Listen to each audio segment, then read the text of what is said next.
시댁도 시댁이지만 저희 집도 만만치 않은 집안이었습니다. 제가 이 이야기를 하면서 글쎄요, 이게 집안 자랑이 될지 아니면 집안 망신을 시키는 일이 될지 잘 가늠이 안 될 정도네요. 사실 지금이야 친정 부모님이 풍족하게 사신다 하지만 어릴 때는 저도 참 많은 고충이 있었어요. 우리 아버지께서는 평생에 구두를 몇 켤레 사본 적이 없을 정도로 물건이라는 것을 한 번 사면 아끼고 아끼시는 그런 분이셨거든요.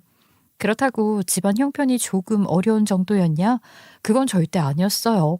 저희 집안은 할아버지 때부터 고물상을 운영하고 있었는데 다들 고물상이라 하면 좀 폐지 같은 거 줍고 항상 냄새나는 쓰레기 더미에서 치고받고 하시는 줄 아시겠지만 고물상이요 상당히 부자거든요. 폐지만 모으는 게 아니라 대부분은 고철 덩어리들을 모았기 때문에 이게 되팔기를 하는 가격이 어마어마하기도 했고요.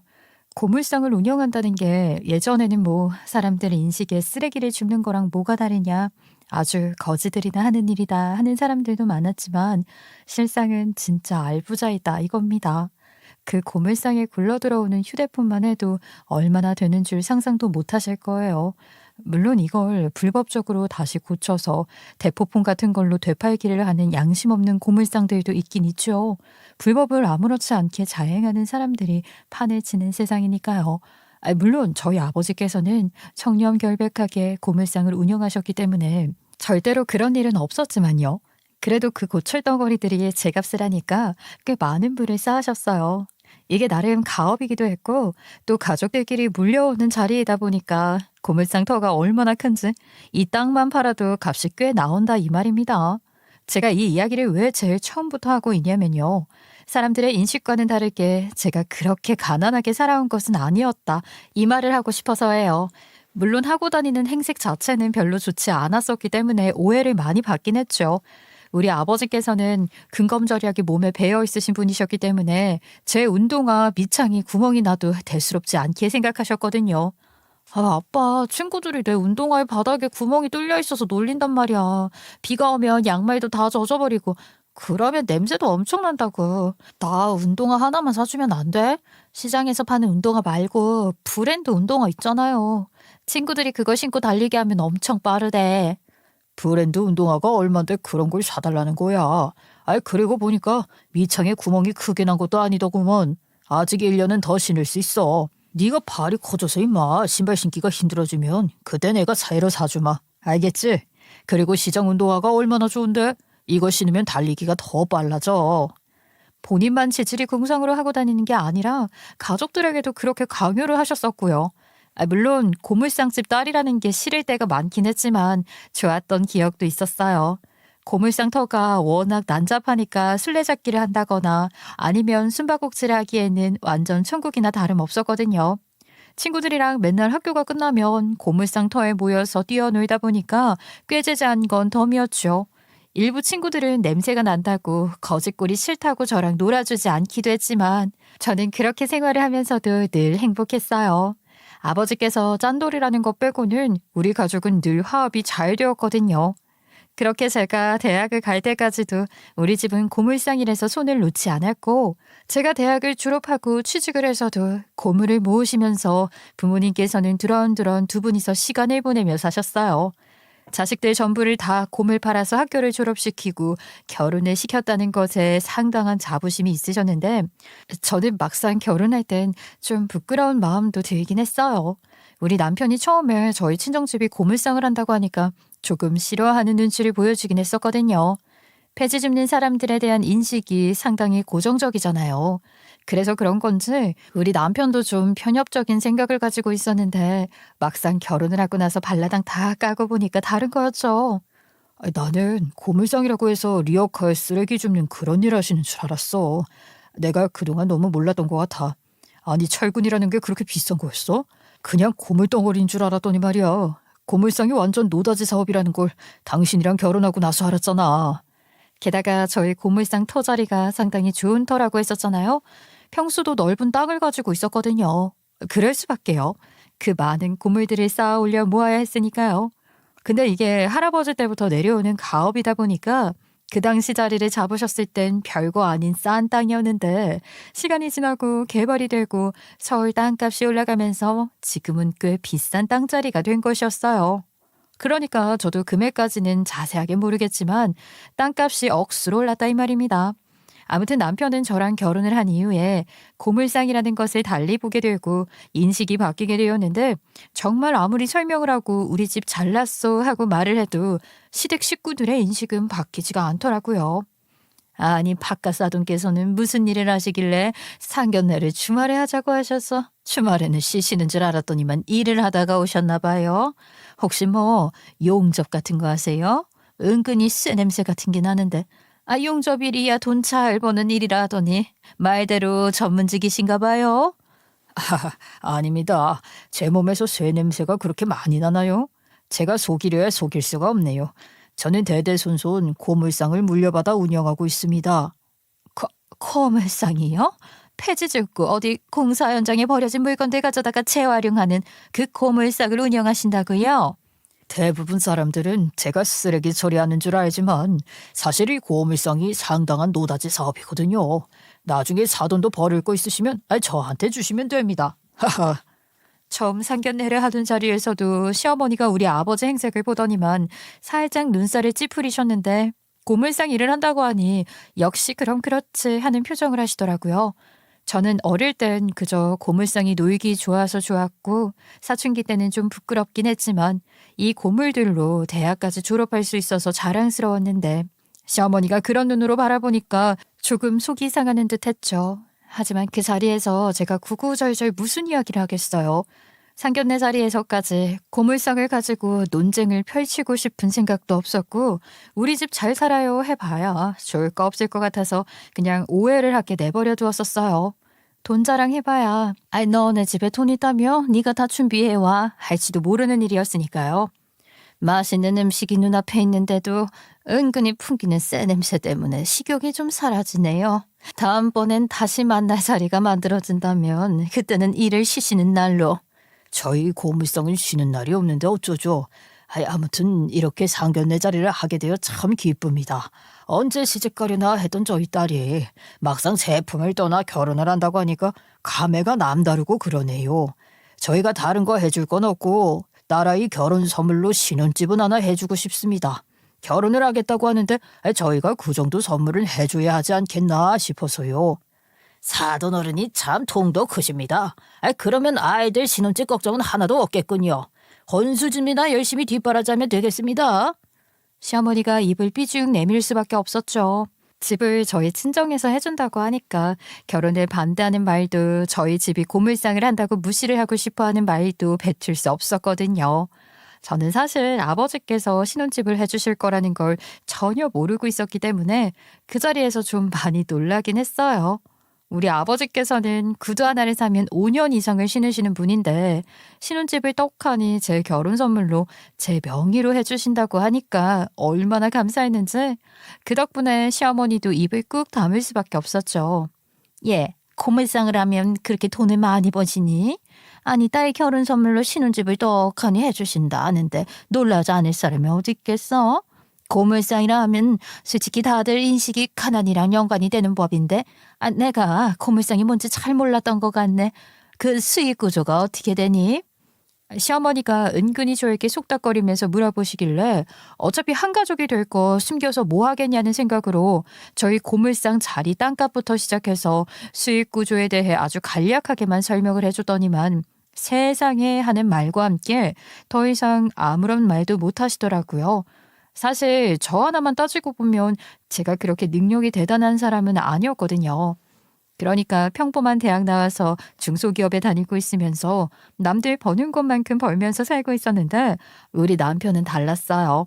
우리 남편은 대학도 대학원도 이름만 대면 전 국민이 알 수 있을 만큼 명문대 출신이었고요. 지금은 아주 유명한 국내 기업 연구원으로 일을 하고 있었거든요. 처음에 회사에 입사를 했을 당시에 초봉이 1억이 넘는 사람이었으니까 35살이 된 지금은 얼마나 더 많이 벌겠어요. 그러니까 우리 시어머니의 욕심이 아주 대단했었죠. 어머님, 저희 집이 고물상한다고 해서 실망을 하셨을 것 같아요. 하지만 남들이 생각하는 것만큼 그렇게 가난한 직업 아니고요. 은근히 알짜배기 사업이라서 버는 돈 족족 아버지 주머니에 들어가고 있고요. 나중에 뭐 은퇴하실 때 고물상 자리만 팔아도 노후 걱정 없으실 거예요.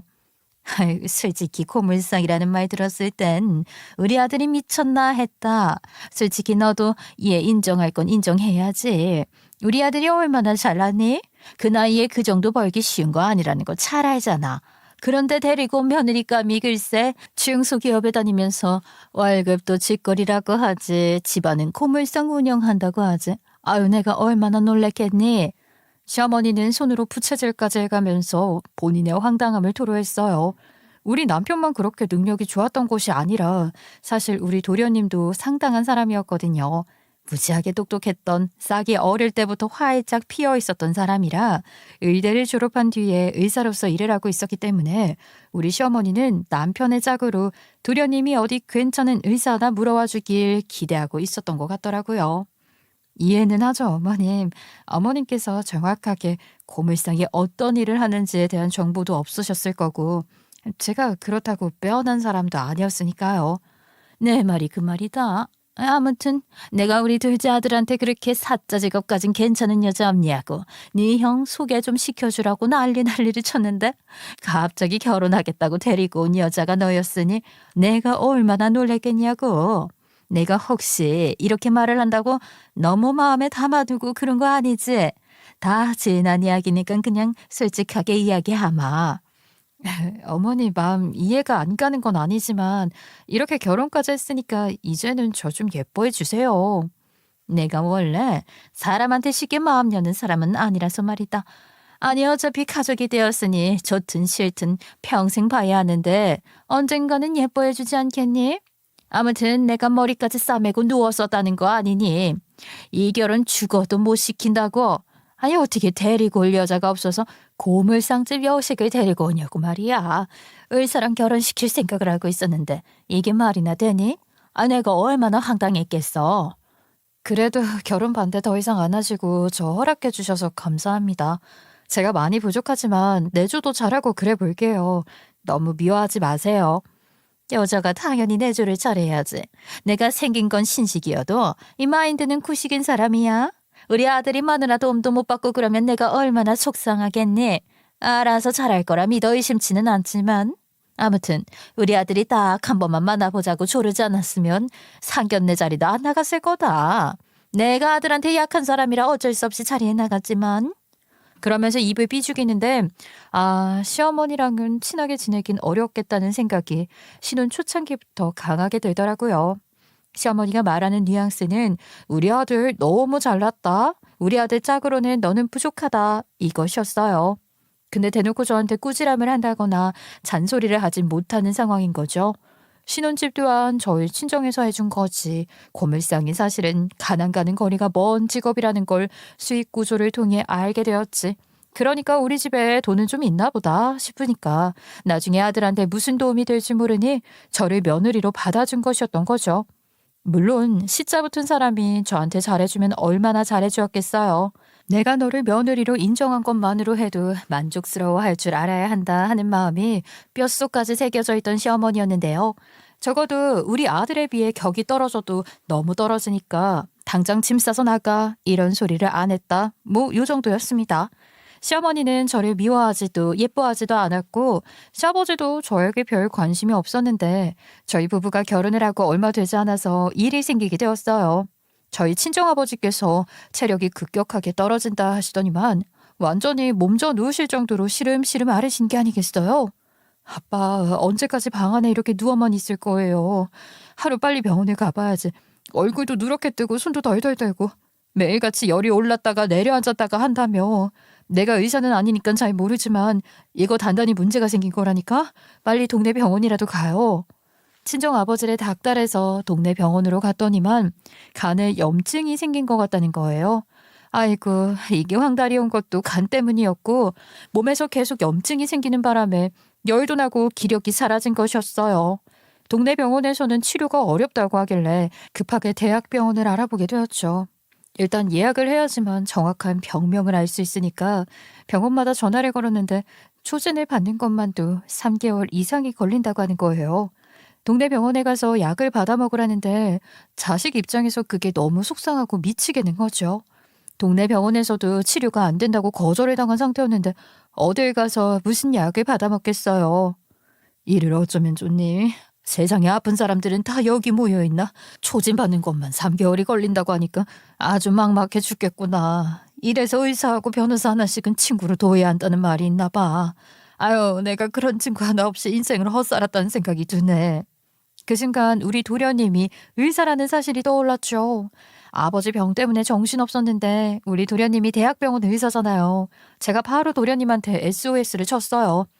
도련님, 이런 일로 연락드리게 되어서 솔직히 좀 민망하네요. 저희 친정아버지께서 간에 염증이 생긴 것 같다는 의견서를 받으셨는데 글쎄 대학병원 초진 잡는 것만 몇 개월이 걸린다고 하잖아요. 당장 지금 식사하시는 것도 힘들어 하시는데 혹시 도련님이 예약 좀 앞당겨 주실 순 없나요? 간이라고 하셨죠? 잠시만요. 제가 지금 예약 차트 보니까 다음 주에 빈자리 하나 있는데 거기에 넣어드릴게요. 이 교수님께서 간 쪽은 또 전문이셔서 예약이 많이 밀려 있거든요. 초진 한번 잡으면 그 뒤부터는 예약 잡는 거 어렵지 않으니까 걱정 마시고요. 그렇게 도련님 찬스로 예약을 앞당겼는데 사실 이게 또 미리 예약을 잡아두신 환자분들이 있으니까 마구잡이로 진 찬스를 쓰면 안 되는 거긴 하잖아요.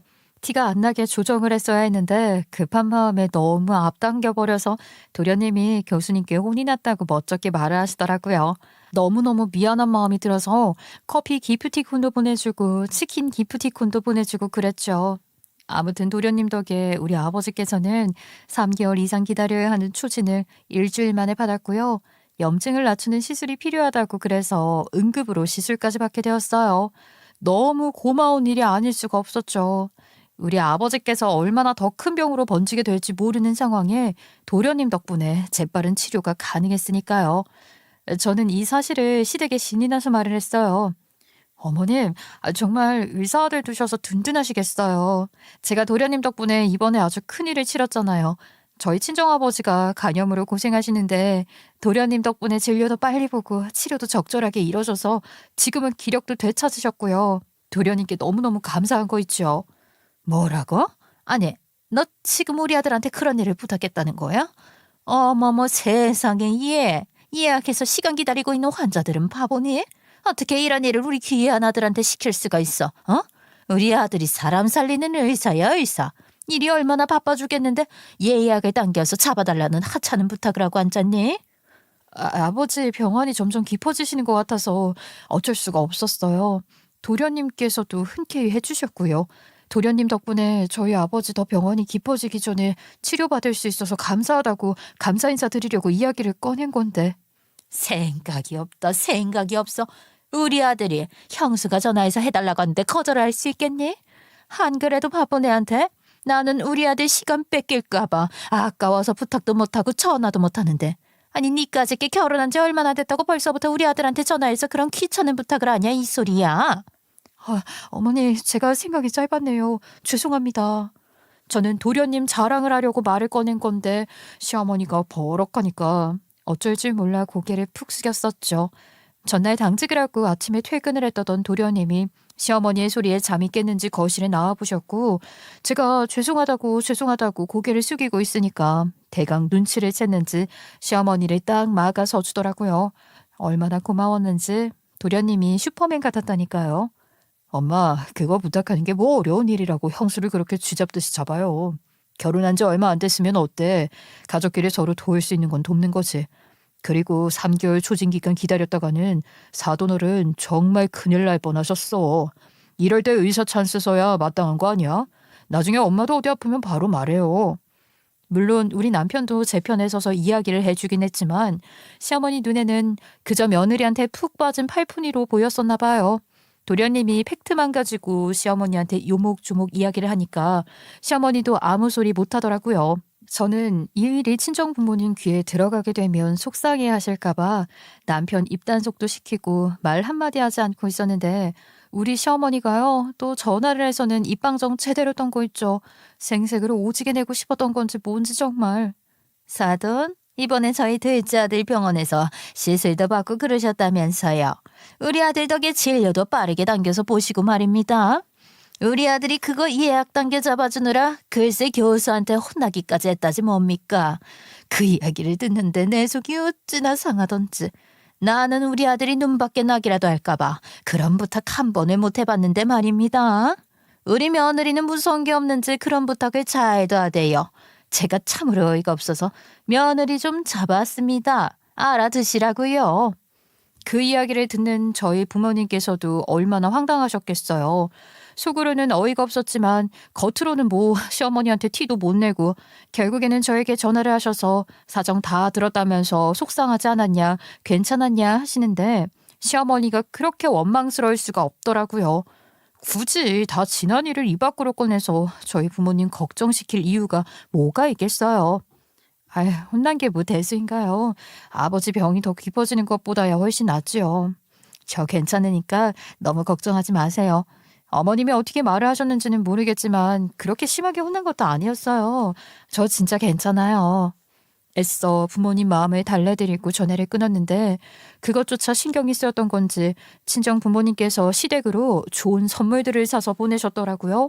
시댁에 한우부터 시작해서 영지버섯에 막 산의 진미들이 도착하니까 우리 시어머니가 입을 덕 벌리는데 뭐 그 덕분에 저도 기가 좀 살았습니다. 시어머니가 시집살이 시키려고 벼를 때마다 저는 친정 찬스를 통해서 선물 공세를 했고요. 입을 쏙 다물게 만들어버렸지요. 내가 곰곰이 생각해봤는데 내가 정말 아들 둘 너무나도 잘 키운 거 아니겠어? 내가 효도받을 줄 알았더니만 우리 아들들 잘 키워서 득보는 게 너 하나인 것 같다. 그러니까 며느리야, 너 사는 거 걱정 하나도 없는 게 전부 내 덕분이니까 우리한테 효도하고 더 잘했으면 좋겠구나. 알겠니? 시어머니는 아들 키운 생색을 전부 다 저에게 내셨는데 딱히 틀린 말도 아니고 오죽 내세울 게 없으면 아들 잘 키운 걸로 저럴까 싶어서 한 귀로 듣고 한 귀로 흘리면서 견디고 있었어요. 거기다가 시어머니가 저렇게 콧방귀 뀌면서 콧대 팍팍 세우는 게 귀여워 보이기까지 하더라니까요. 사람이 속을 모르는 것보단 차라리 티나게 속 보이는 게 낫다고 생각을 했거든요. 거기다가 시어머니가 저한테 은근히 면박을 줄 때마다 남편이 제 편을 들어주었고 제 마음을 이해해 주었기 때문에 남편이랑은 더 돈독하게 사이좋게 잘 지내면서 살고 있었고요. 우리 남편도 그만큼 친정에 잘해 주었거든요. 그렇게 시간이 흐르고 저희 아버지께서도 간염으로 고생하시고 몸 관리를 하셔야겠다 생각을 하셨는지 더 이상은 일을 하고 싶지 않다고 노쇠함이 느껴진다고 고물상 일을 그만두시겠다고 하셨어요. 저도 임신을 하게 되면서 회사를 그만두게 되었고요.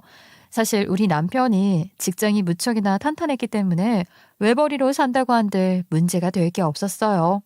대출금 나갈 일도 전혀 없었으니까요. 사실 사위가 고물상을 물려받으면 딱 좋겠다고 생각을 하긴 했는데 우리 사위가 고물상 같은 거 할 인물도 아니고 말이야. 물려받을 사람이 없으니 나도 이제는 정리를 해야겠지. 대대손손 이어져 내려온 이 일을 그만두겠다. 너네 엄마한테도 선언했다. 저는 오히려 잘 됐다는 생각을 하게 되었어요. 그즈음 저와 남편의 아이가 태어날 시기가 되기도 했고 또 둘째를 낳을 계획도 있었기 때문에 이래저래 걱정거리가 있었거든요. 가족 구성원이 늘어날 거니까 큰 집으로 이사를 갔으면 좋겠다는 생각을 했어요. 남편이랑도 충분히 상의를 했고 이사를 결정하게 되었죠. 물론 무리를 그만큼 해야 했지만요. 너네 이사 갈 거라고 했지? 아이가 태어날 거니까 이것저것 살펴봐야 할 게 많을 텐데 마트가 가까워야 급하게 생필품이 떨어지면 사러 가기 편할 거고 그리고 아이가 크면 클수록 교육 환경이 중요한 법이야. 조금 비싼 동네긴 하지만 교육 환경이 중요한 곳에 집을 얻어야 해. 우리가 돈도 좀 보태주마. 사돈 어른이 그렇게 말을 하셨다고? 교육 환경이 중요하니까 비싼 동네에 집을 얻으라고? 그래, 안 싸던 말에 틀린 소리 하나 없다. 내가 말이야, 우리 아들들 공부시키려고 비싸다는 동네 학원들까지 매번 차로 데려다주고 하느라 얼마나 고생을 했는데 우리도 조금은 보탤 수 있을 테니까 집 잘 얻어라. 웬일로 시댁에서 저희 집을 사는 것을 반대하지 않으시고 도와주겠다 말을 하시나 싶었는데 시어머니 기분이 너무너무 좋아 보이더라고요. 항상 시어머니 기분 좋을 땐 수상한 일들이 생겼기 때문에 저는 아주 조심스럽게 시어머니에게 물어봤어요. 어머님, 이상하게 오늘 기분이 무척이나 좋아 보이시는데 무슨 일 있으세요? 좋은 일을 나누면 두 배라고 하잖아요. 저한테도 말해주세요. 내 얼굴에 그렇게 티가 났니? 아니 글쎄 우리 둘째가 결혼을 하겠다고 하지 뭐니? 평생 공부만 해오고 의사일 한답시고 바빠서 집에도 잘 못 들어오더니만 연애는 언제 한 건지. 글쎄 결혼을 하겠단다. 이런 경사가 또 어디 있겠니? 어머, 도련님이 결혼을 하신대요? 그런 언질 한 번 없더니 연애는 언제 하셨대요? 어머님 너무 좋으시겠어요. 어떤 며느리를 데리고 올지 기대된다 이 말이야. 이제 손주도 태어날 건데 우리 둘째도 결혼을 하게 되었으니 내 걱정거리 죄다 사라진 기분이다. 거기다가 글쎄 우리 둘째가 자세하게는 말을 안 하는데 여자 쪽 집안이 좀 괜찮은 것 같은 기분이라니까. 그럼 같은 병원에서 만난 거래요? 와, 도련님이랑 결혼할 예비동서도 의사예요? 의사면 내가 소리라도 질렀지. 직업은 글쎄 변변치 않은 것 같아서 내가 조금 싫은 티를 냈는데 말이야. 글쎄 예비 며느리가 집을 떡하니 해오겠다고 하더라니까.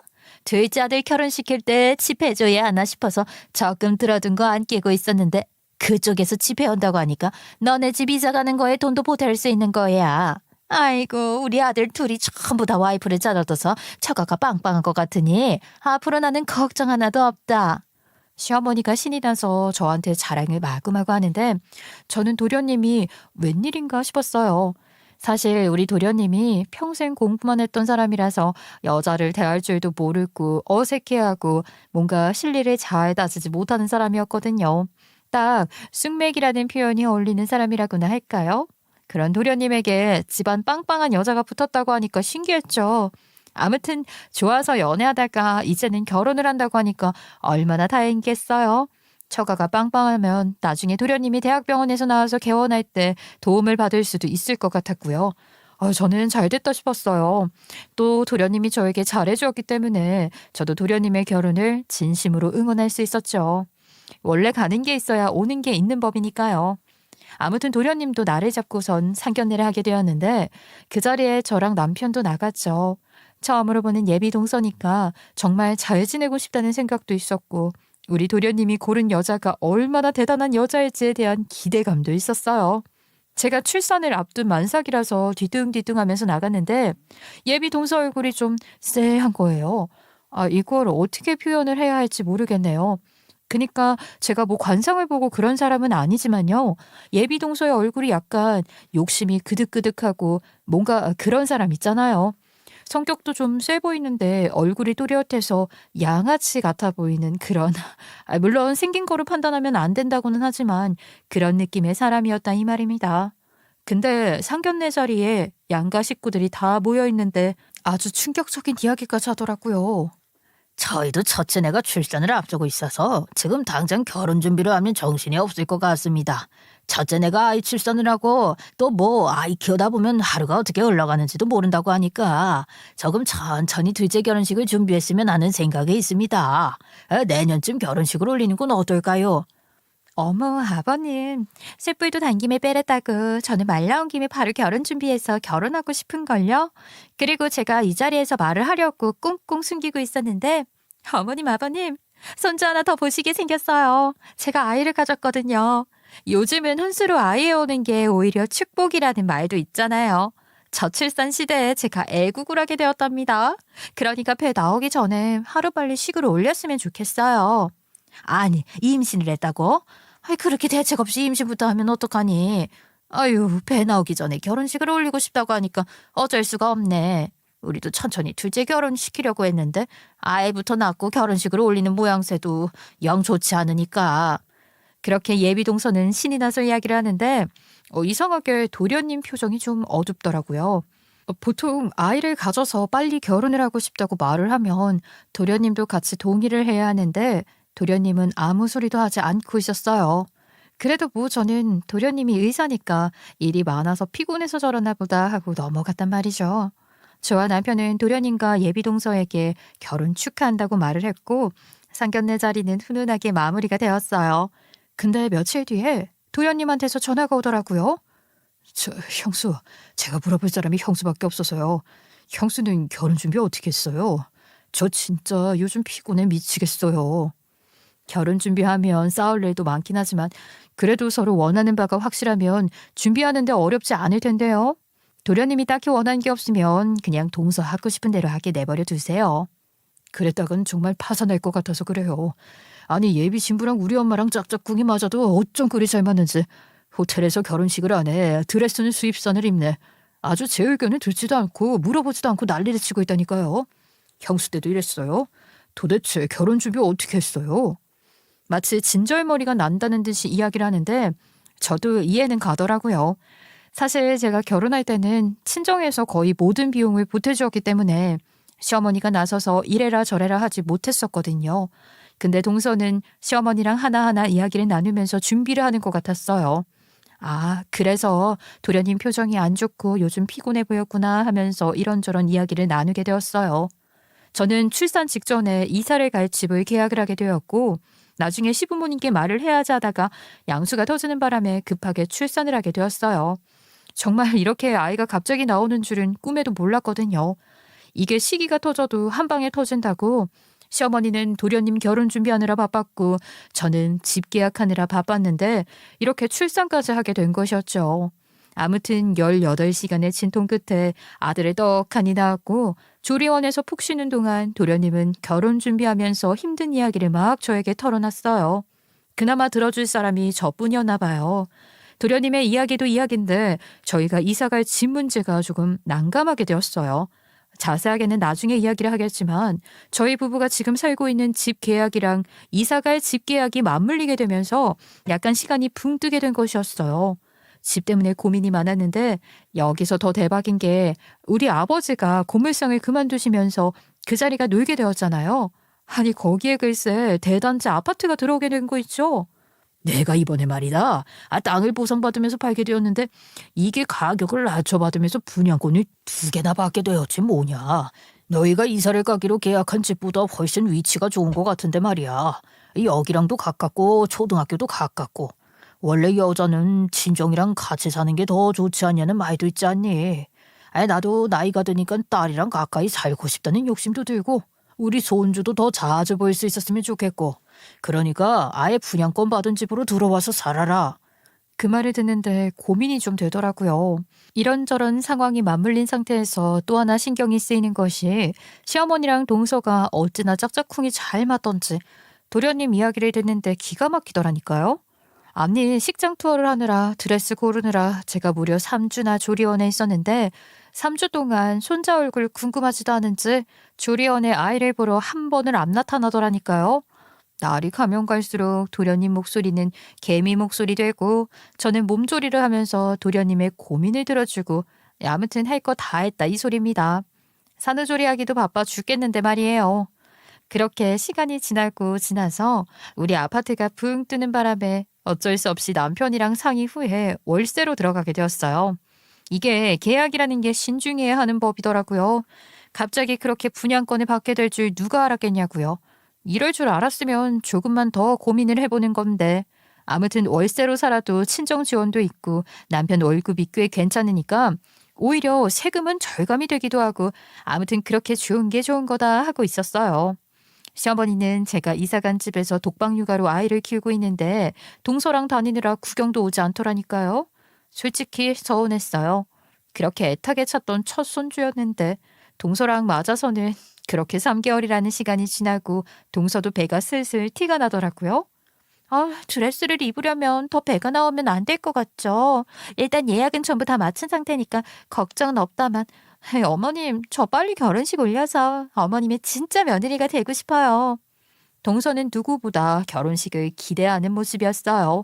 하지만 그 와중에 저는 궁금하게 있었죠. 바로 동서가 해온 집에 대한 이야기였어요. 일부러 티를 안 내고 가만히 있었는데 우리 시어머니가 집 이야기를 들었는지 저한테 먼저 설레발을 치면서 이야기를 해주시더라고요. 예, 글쎄 말이다. 둘째 며느리가 해온 집이 어떤 집인지 아니? 무려 30억짜리 집이란다. 30억. 나중에 집 이사하면 가보기로 했는데 내가 진짜 그 이야기를 듣고 얼마나 놀랐는지 우리 둘째 아들 이제 팔자 다 폈다. 30억짜리 집을 어떻게 혼수로 해오니? 네? 예비 동서가 해온 집이 무려 30억짜리라고요? 아니, 아무리 의사랑 결혼을 한다고 해도 30억짜리 집을 턱턱 해올 수가 있대요. 그러니까 우리 아들 팔 잡혔다는 소리를 하지. 이제 결혼식이 일주일밖에 남지 않았는데 다 같이 저녁이나 먹자. 서로서로 잘 지내야 잡음도 없지 않겠니? 저랑 남편은 시댁으로 찾아갔는데 도련님은 조금 늦는다는 연락이 왔어요. 동서는 그 사이에 시어머니랑 엄청나게 친해진 건지 뭔지 아주 시댁 분위기에 잘 녹아들었더라고요. 동서는 아주 조금 봉긋하게 나온 배를 들이밀면서 시어머니에게 자랑하듯이 이야기를 하더라고요. 그이를 닮았으면 똑똑해도 엄청 똑똑하겠죠. 요즘은 혼수로 아이를 해오는 게 대세라던데 어머님은 손주를 둘이나 한 번에 보셔서 너무 좋겠어요. 친구분들도 복받았다고 부러워하지 않으세요? 요즘은 일부러 아이 안 낳고 사는 부부들도 많다는데 저희는 그럴 걱정 하나 없네요. 동서 오랜만에 보네. 이제 결혼식 일주일 앞뒀는데 혹시 신혼여행은 어디로 가? 나는 그동안 들은 게 없어서 모르겠네. 준비는 잘했어? 결혼식은 호텔에서 한다고 들었는데 말이야. 호텔 음식이 맛있겠지? 아유, 정말 기대된다. 제가 일부러 모르는 척 말을 했죠. 결혼 준비를 하면서 얼마나 많은 일들이 있었는지 도련님께 대충 사정을 다 듣기는 했다지만 제가 굳이 그 자리에서 아는 척을 해봐야 뭐가 좋겠어요.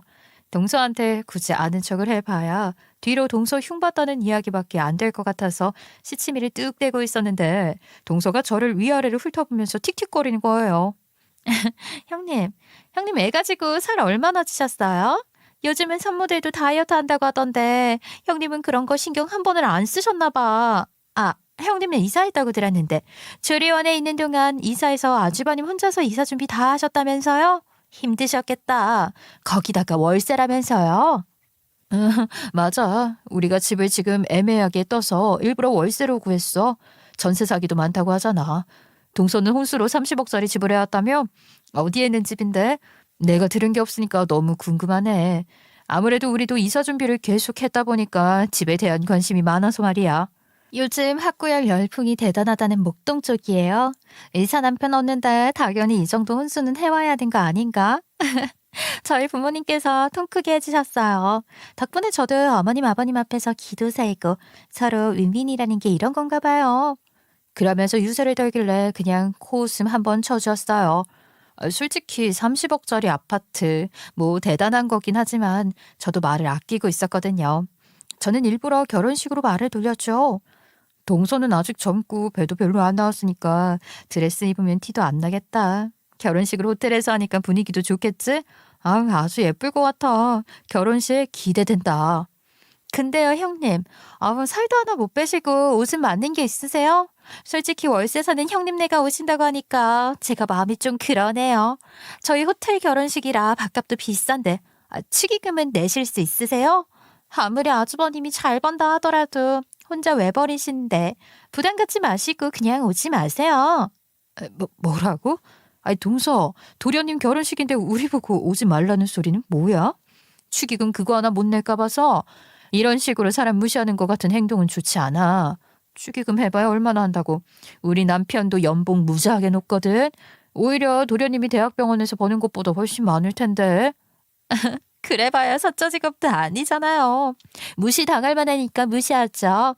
저는 무려 30억짜리 집 해오는데 형님네는 월세잖아요. 아무리 아주버님이 돈을 많이 벌면 뭐해요? 빚 좋은 개살구지. 격떨어지게 저희 결혼식 와서 음식이나 와구와구 먹고 그러면 사람들이 흉봐요. 거지도 아니고 그냥 오지 마세요. 그 말에 그 자리에 있던 저랑 남편, 시부모님 다 당황했어요. 도련님은 막판에 응급환자 생겨서 조금 늦는다고 한 상태였기 때문에 그 자리에 없었으니까 동서의 이런 되바라진 말을 듣지는 못했죠. 시부모님은 30억짜리 집을 해왔다는 동서에게 아무런 말도 하지 못했고 저랑 남편만 입을 떡 벌리고 기가 막혀 하고 있었어요.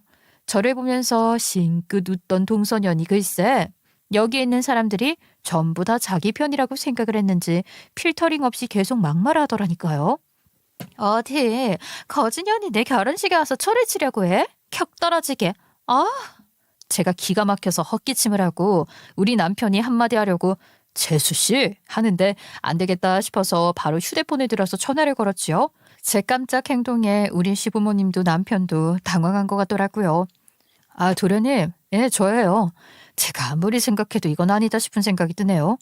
저한테 글쎄 30억짜리 혼수 아파트였다고 월세 사는 거지년이라고 결혼식에 오지 말라고 하네요. 그 신혼집 다시 제 걸로 바꿀게요. 도련님 집 알아서 구해서 살든가 말든가 해요. 그렇게 말을 하니 영문을 모르는 시부모님이 어리둥절한 표정을 지으시는 거예요. 동서 또한 이게 무슨 소린가 싶어서 저를 빤히 바라보는데 제가 그동안 숨겨두고 있었던 사건의 전말을 전부 이야기하기 시작했어요. 사람이 말이야 그렇게 앞뒤 구별 못하고 갈라치기 하는 거 아니야. 동선의 집안이 빵빵하기는 무슨 얼마나 빵빵하다고 그렇게 자랑스럽게 이야기를 해? 애초에 동서랑 도련님이랑 만난 것도 헌팅 포차인지 뭔지 그런 싸구려 술집에서 만난 거라며. 거기서 연락처 주고받고 연애하다가 동서가 도련님 직업이 의사라는 말에 홀딱 반해가지고 뒷바라지하기 시작한 거라며. 아니 형님, 헌팅 포차에서 만났든 호텔에서 손을 봤든 그게 뭐가 중요하다고 약점이라도 잡은 것처럼 이야기를 하고 그러세요? 입만 열면 저저 거짓말을 해대니까 내가 참을 수가 있어야지. 그러다가 임신 떡하니 하게 되니까 책임지라고 난리를 쳤다면서. 도련님도 직업이 생명을 살리는 일인데 어떻게 아이를 포기할 수 없으니까 결혼하기로 한 거고, 동선의 집안이 개뿔 아무것도 없으니까 어머님이 반대할 것 같아서 둘이 묘수라고 생각해낸 게 동서가 집을 해오기로 한 것이었다며. 야, 형님이 그걸 다 어떻게 아세요? 혹시 그이가 다 말했어요? 아니 말을 할 사람이 따로 있지. 대충 도련님이 가진 돈으로 대출받아서 집 마련해서 동서 명의로 해서 오려고 했는데 도련님이 이전에 받았던 소액대출에다가 학자금 대출이 걸리면서 대출 심사에서 막혔다며. 도련님이 동서랑 데이트하고 동서가 사달라는 가방들 사주느라 소액대출 받은 건 나도 몰랐지 뭐야. 아무튼 동서가 이미 우리 시댁에 허풍이라는 허풍은 다 떨어놓은 상태라 이도저도 못하게 되었으니까 도련님이 나한테 전화를 해서 도와달라고 난리를 친 거 아니야. 아니 이게 다 무슨 소리야. 우리 둘째가 소액대출까지 받아가면서 둘째 며느리 사치를 도왔다고? 아니 너는 이 사실을 다 언제 알았는데. 제가 조리원했을 때요.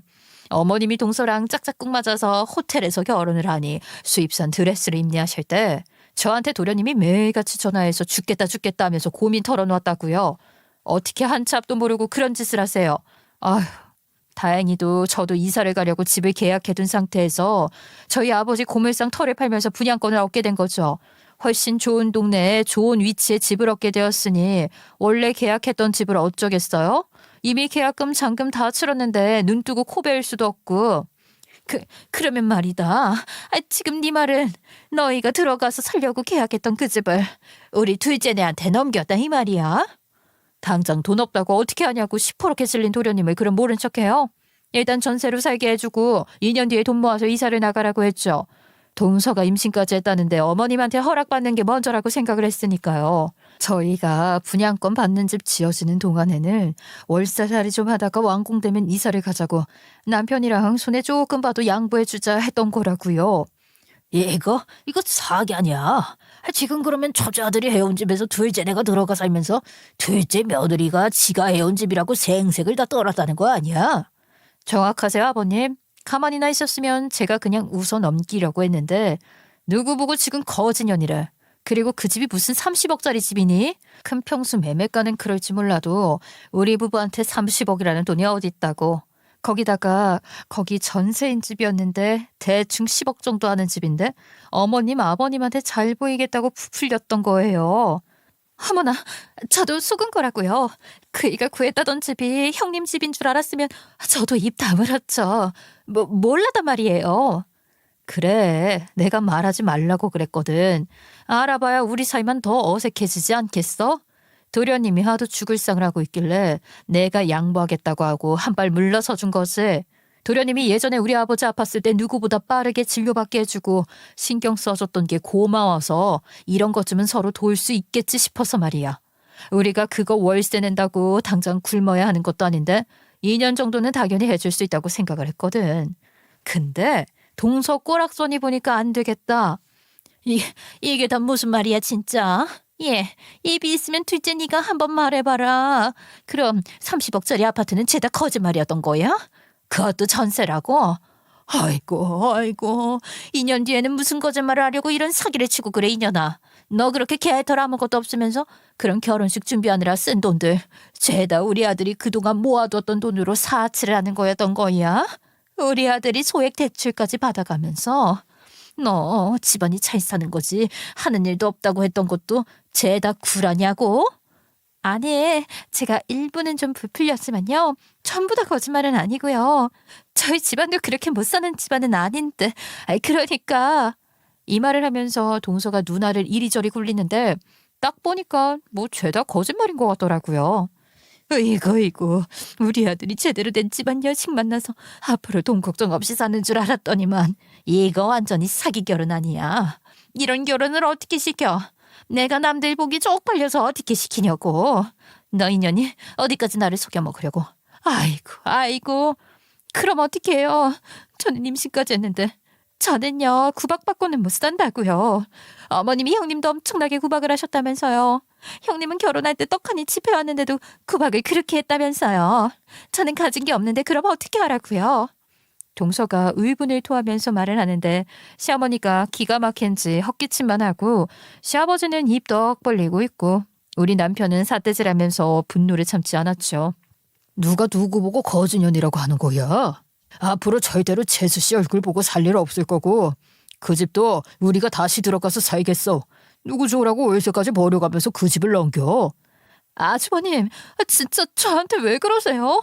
저 임신도 했잖아요. 한 번만 봐주세요. 그이가 집 문제 해결했다고 해서 저는 정말 대출받아서 그 한 집이었는 줄 알았다고요. 잘못했어요. 이제 다 망했어. 동서가 눈물 뚝뚝 흘리면서 밀었지만 이미 뱉은 말을 어떻게 주워 담겠어요. 결국 도련님 부랴부랴 시댁으로 오고 두 사람 모두 무릎을 꿇고 빌었죠. 하지만 이미 버스는 떠난 것. 솔직히 도련님 그동안 고마운 게 많아서 참고 또 참았는데 저희도 굳이 월세 내고 돈 낭비하면서까지 저한테 거지년이라고 한 동서 편을 들어줄 이유는 없는 것 같아요. 저희가 다시 그 집에 들어갈 테니까 집은 알아서 구하세요.